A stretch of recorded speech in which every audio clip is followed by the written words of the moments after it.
प्यारे बच्चों, एक बार हम फिर आपके क्लास में आ गए हैं।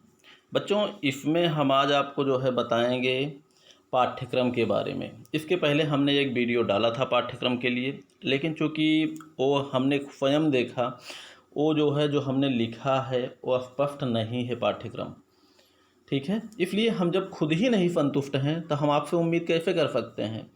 इसलिए एक बार हम आपका ये पाठ्यक्रम फिर से डाल रहे हैं। इसमें देखिए बीए भाग 1 बीए पार्ट 1 के भी स्टूडेंट के लिए, खास करके राम मनोहर लोहिया अवध विश्वविद्यालय फैजाबाद के लिए, ये आप लोगों के ही पाठ्यक्रम पर आधारित है। बीए भाग 1 द्वितीय प्रश्न पत्र। आप लोगों के प्रश्न पत्र का नाम है पाश्चात्य युद्ध कला एवं शस्त्रों का विकास, यानी पश्चिमी युद्ध कला या यूरोपीय युद्ध कला हम कह सकते हैं, क्योंकि पश्चिमी राष्ट्र वही हैं। तो इसमें हम आपको पाश्चात्य युद्ध कला हम लोग पढ़ेंगे, ठीक है।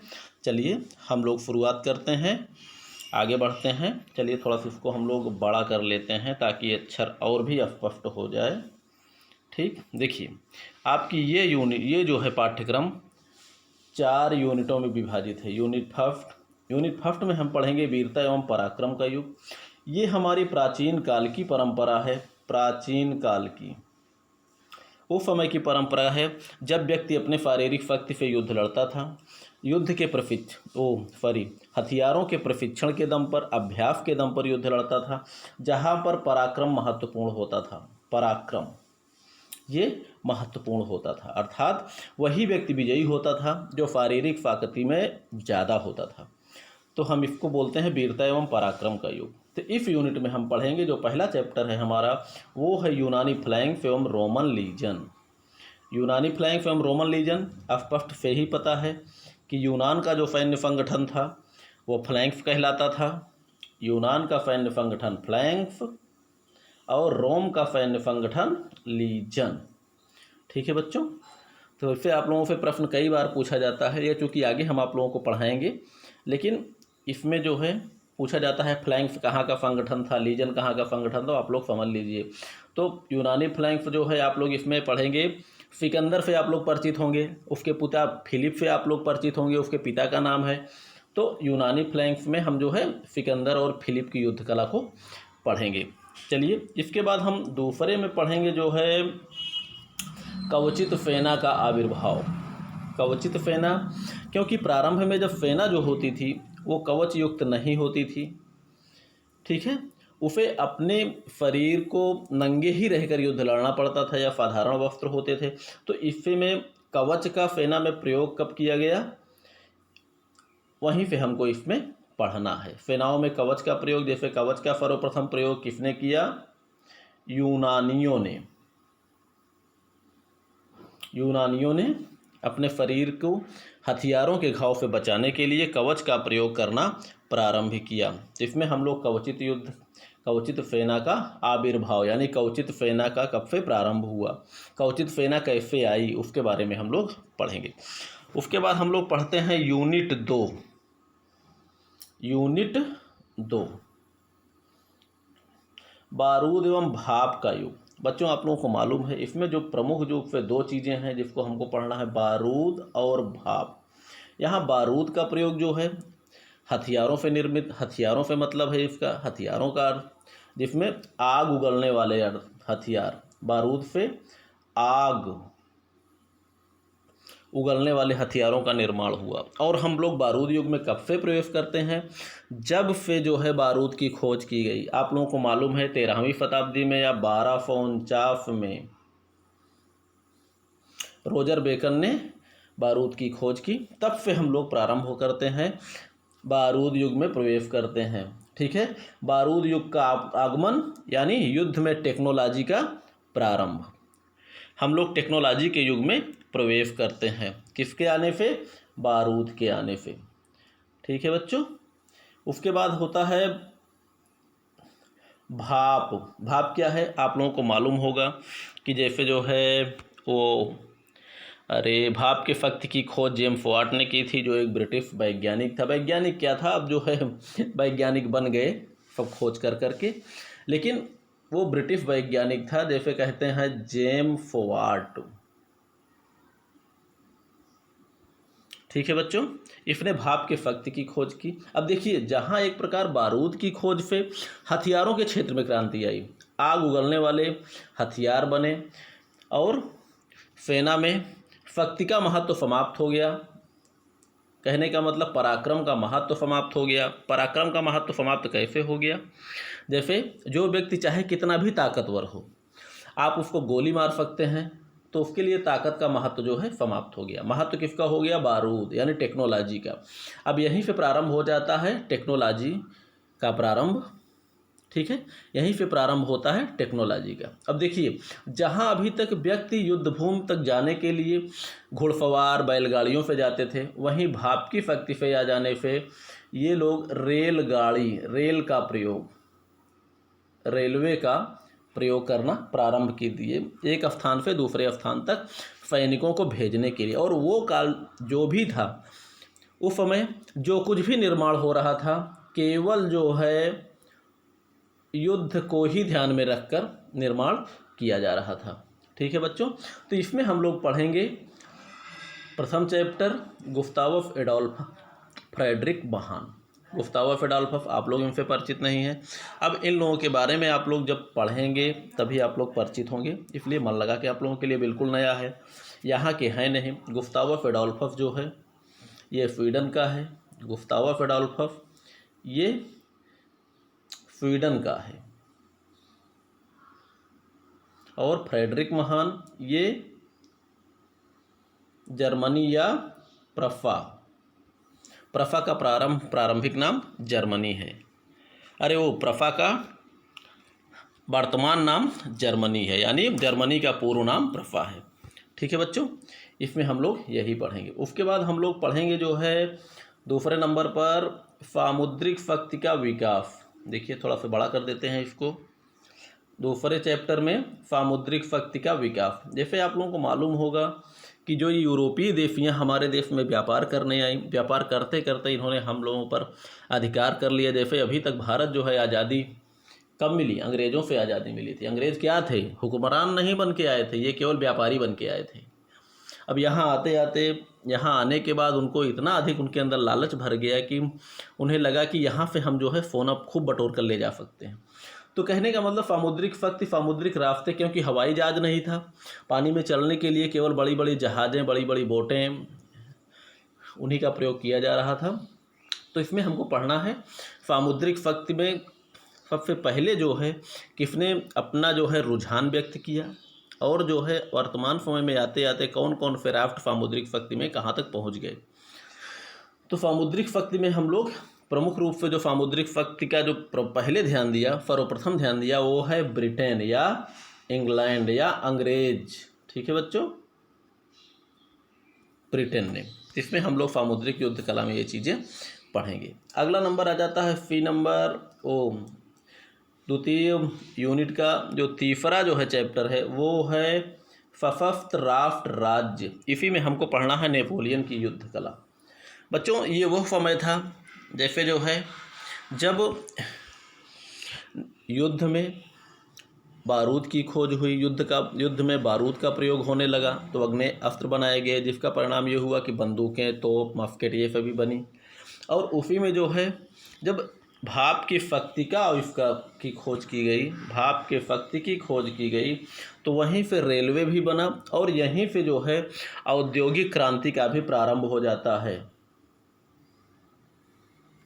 औद्योगिक क्रांति का प्रारंभ हो जाता है, और औद्योगिक क्रांति की ही देन थी कि आवश्यकता से अधिक उत्पादन होने लगा। जब आवश्यकता से अधिक आपके यहाँ कोई चीज़ पैदा हो जाती है बच्चों, तो आप लोग क्या करते हैं? सीधी सी बात है, आप लोग उसको बाजार ले जाकर बेच आते हैं ना।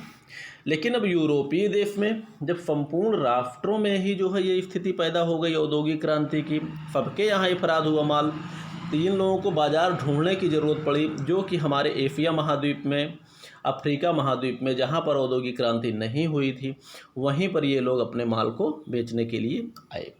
जैसे अंग्रेज़ व्यापार करने के लिए आए थे, तो कहाँ आए? भारत आए, भारत को इन्होंने गुलाम बनाया।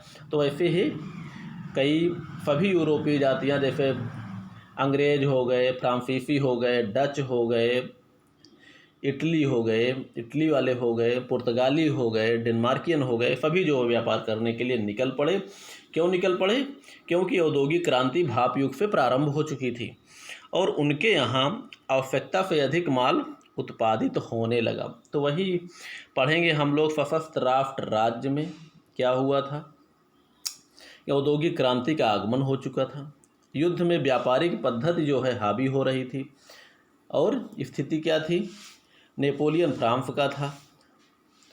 ठीक है बच्चों, तो उसमें जो है क्या था कि अधिकतर जो है जब कार्य मशीनों द्वारा होने लगा औद्योगिक क्रांति के आने से, जो कार्य अभी तक व्यक्ति करते थे वही कार्य 100 व्यक्तियों का कार्य जब एक मशीन करने लगी तो बहुत से व्यक्ति जो है बेरोजगार हो गए। ठीक है बच्चों, तो नेपोलियन ने सशस्त्र राष्ट्र राज्य के अंतर्गत इन्होंने जो बेरोजगार हो गए युवक उनको जो है सेना में भर्ती कर लिया, उनकी एक सेना बना ली। अर्थात इसने राज्य के प्रत्येक नागरिक को, प्रत्येक चाहे बूढ़ा हो, चाहे जवान हो, चाहे महिला हो, चाहे पुरुष हो, चाहे लड़कियां हो, चाहे बच्चे हों, इसने सबको जो है नेपोलियन ने सेना में कार्य निश्चित कर दिया था जो जिस लायक था। अब इसके बारे में हम लोग पढ़ेंगे। सशस्त्र राष्ट्र राज्य का सिद्धांत। जैसे आज हम लोग बच्चों हल्ला मचाते हैं गवर्नमेंट के सामने कि हम बेरोजगार हैं, हम बेरोजगार हैं। अब देखिए नेपोलियन ने बेरोजगारी कैसे दूर किया था। पहली बात, सभी नवयुवकों को इसने सेना में भर्ती कर लिया। चलिए, लेकिन सेना में भर्ती करने से काम चलने वाला नहीं है, कमाई तो होनी चाहिए ना। इसलिए नेपोलियन ही वह व्यक्ति था जो विश्व में सबसे अधिक युद्ध लड़ा था। सबसे अधिक युद्ध लड़ने वाला नेपोलियन था। इसलिए नेपोलियन को कहा जाता है युद्ध का देवता। नेपोलियन को युद्ध का देवता कहा जाता है। ठीक है बच्चों, इतना आप लोग ध्यान दीजिएगा। नेपोलियन को युद्ध का देवता कहा जाता है, ये आप लोगों के प्रश्न में आता है। हालांकि पढ़ाते समय हम आपको ये चीज़ें फिर से बता देंगे। अभी आप लोगों को सामने हम पाठ्यक्रम जो है स्पष्ट कर रहे हैं। ठीक है, चलो उसके बाद आ जाते हैं हम लोग यूनिट 3, तेल और परमाणु ऊर्जा का युग। अब देखिए यूनिट 3 में तेल युग पढ़ना है, परमाणु ऊर्जा का युग। तेल क्या है? अरे पहले जो है जो इंजन बना तो कोयले से चलने वाला इंजन था भाप युग में, वही भाप का इंजन अब तेल से चलने लगा। लेकिन परिणाम क्या हुआ इसका कि तेल के इंजन जो है छोटे होते थे, तेज होते थे, मजबूत होते थे, इनकी गति ज़्यादा होती थी, इन इंजनों की स्पीड ज़्यादा होती थी, पावर ज़्यादा होती थी।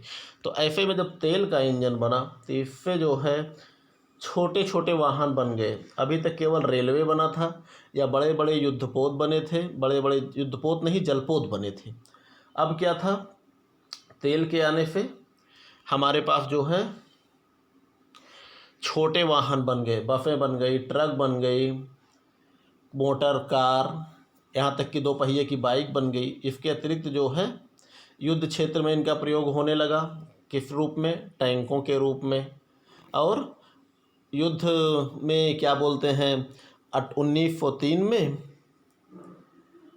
राइट बंधुओं ने जो है हवाई जहाज़ बना लिया और यही हवाई जहाज़ आज जो है लड़ाकू विमान के रूप में बदल गए। तो कहने का मतलब तेल के आने से ही ये चीज़ें संभव हुई, नहीं तो टैंक नहीं होता हमारे पास, आज हवाई जहाज़ नहीं होती हमारे पास, बाइक नहीं होती हमारे पास, मोटर कार नहीं होती अगर तेल की खोज नहीं हुई होती तब, या तेल से चलने वाला इंजन नहीं बनाया गया होता तब। अब अगला है जो है इसी में हम पढ़ेंगे परमाणु ऊर्जा। परमाणु ऊर्जा बच्चों 1945 के बाद हम लोग परमाणु युग में प्रयोग करते हैं। जैसा कि आप लोगों को मालूम है कि सबसे पहले परमाणु बम गिराया गया जापानी नगरों हिरोशिमा और नागासाकी पर। ठीक है, तो वहीं से हम लोग परमाणु बम 1945 में 6 अगस्त और 9 अगस्त को, तो वहीं से हम लोग प्रयोग करते हैं परमाणु ऊर्जा, परमाणु युग में। ठीक है, इसमें हम लोग जो पढ़ेंगे ये युग हो गया। इसमें हम लोग जो पढ़ेंगे वो है यूनिट 3 की फर्स्ट चैप्टर में तकनीकी विकास एवं युद्ध पर उसका प्रभाव। देखिए बच्चों, इसमें तकनीकी विकास में हम पढ़ेंगे एक प्रकार से पत्थर युग से लेकर यानी आदिमानवों के हथियारों से लेकर आज तक का हथियार, यानी आदिमानव यानी पत्थर से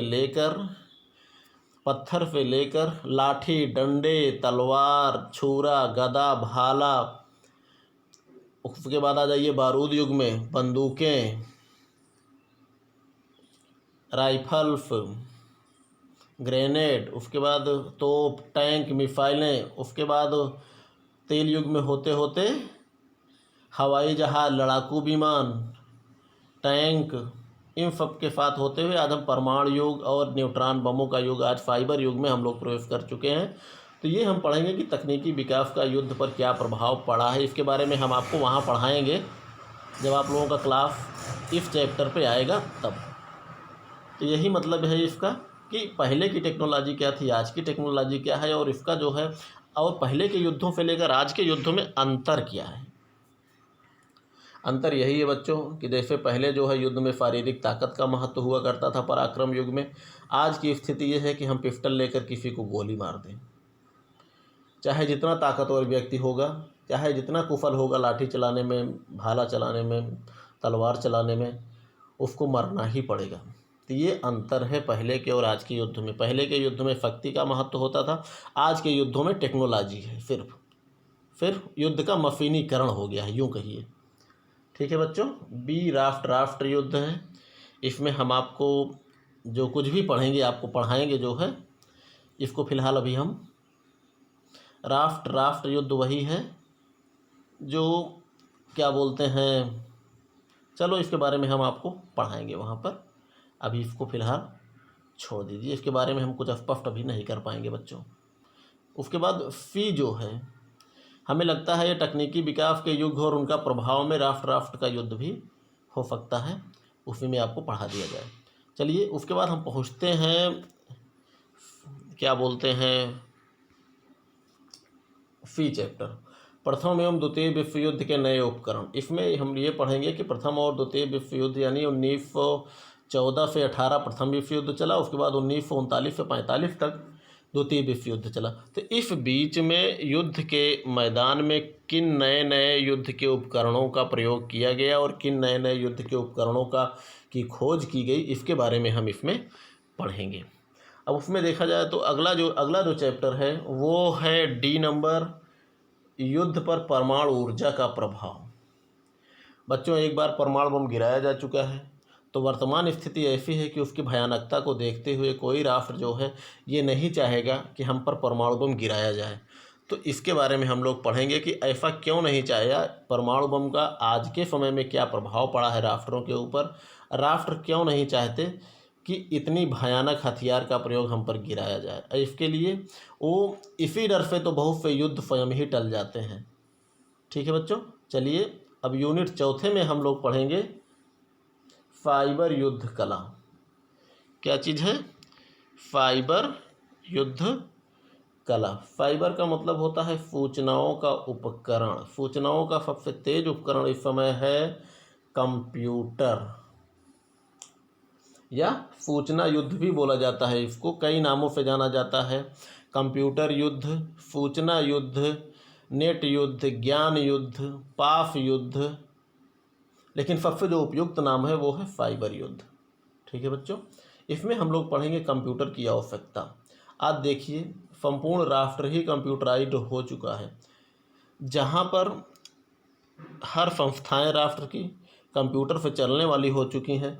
ऐसी स्थिति में अगर किसी राष्ट्र के कंप्यूटरों पर आक्रमण किया जाए, किसी राष्ट्र के कंप्यूटरों पर आक्रमण किया जाए तो उस राष्ट्र की क्या दशा होगी? उसकी व्यवस्था जो है वो तुरंत डामाडोल हो जाएगी, डिसबैलेंस हो जाएगी, क्योंकि राष्ट्र की संपूर्ण व्यवस्था जिस पे टिकी हो, अगर वही जो है व्यवस्था अब व्यवस्था में बदल जाए तो क्या होगा।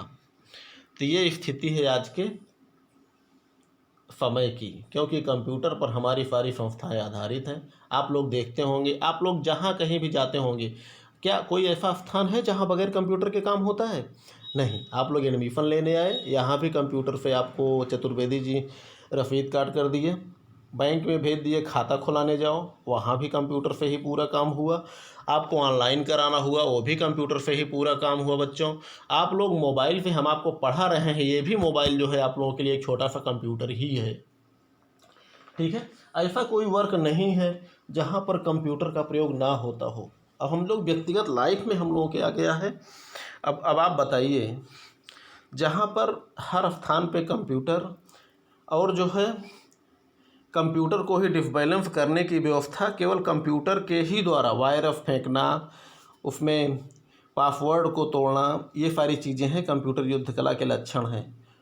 ठीक है, पासवर्ड तोड़कर उसमें जो स्थिति डाटा है उसको चुरा लेना, बदल देना, नष्ट कर देना। ठीक है, जैसे आप लोग बच्चों, कभी बैंक में आप लोग लाइन लगाए खड़े हैं, अचानक ही साइबर आक्रमण कंप्यूटर पर हुआ, कोई भी देश कहीं से भी हैक कर लिया और यहाँ बड़े बाबू या कैशियर आपको बता दिया कि कंप्यूटर नहीं चल रहा है, कंप्यूटर से सारा डाटा गायब हो गया। अब आप लोगों के पैसे का क्या होगा? आप लोगों का पैसा तो लुप्त हो गया ना, या फिर कहीं कापी किताब में लिखा होगा तो वहाँ पे फिर से चढ़ाया जाएगा। लेकिन तुरंत अगर आप पैसे लेने के लिए अगर लाइन में लगाए हैं तो उस समय आपका काम बच्चों नहीं होगा। ये सबसे खतरनाक युद्ध कला आज के समय में यही है, कंप्यूटर की युद्ध कला। और इसमें ये देखा जा रहा है कि कंप्यूटर का युद्ध में प्रयोग, हम इसको पढ़ेंगे, प्रयोग ये नहीं है बेटा, ये थोड़ा सा गलत हो गया है, प्रयोग होना चाहिए, ये टाइप करने में गलती हो गई है हमसे। तो कंप्यूटर का युद्ध में जो प्रयोग, अर्थात युद्ध में कोई चीज़ ऐसी नहीं है जो कंप्यूटर से ना चल रही है, क्योंकि पूरी संस्था ही कंप्यूटर से चल रही है। तो ऐसी स्थिति युद्ध की भी है। युद्ध में संपूर्ण उपकरण कंप्यूटराइज्ड हो चुके हैं, जैसे तोप, टैंक है वो भी कंप्यूटराइज्ड, यहाँ तक कि रेलवे है ये भी कंप्यूटराइज्ड, लड़ाकू विमान, मिसाइलें जो भी चलती हैं, उपग्रह वगैरह छोड़े जाते हैं, सब बगैर कंप्यूटर के कोई कार्य होने वाला नहीं है, होता भी नहीं है बच्चों। तो कंप्यूटर का युद्ध में प्रयोग किन किन क्षेत्रों में हम लोग प्रयोग करते हैं वर्तमान समय में, और कहाँ कहाँ प्रयोग करते हैं, इन सभी चीज़ों के बारे में हम लोग इसमें पढ़ेंगे साइबर युद्ध कला में, साइबर युग में।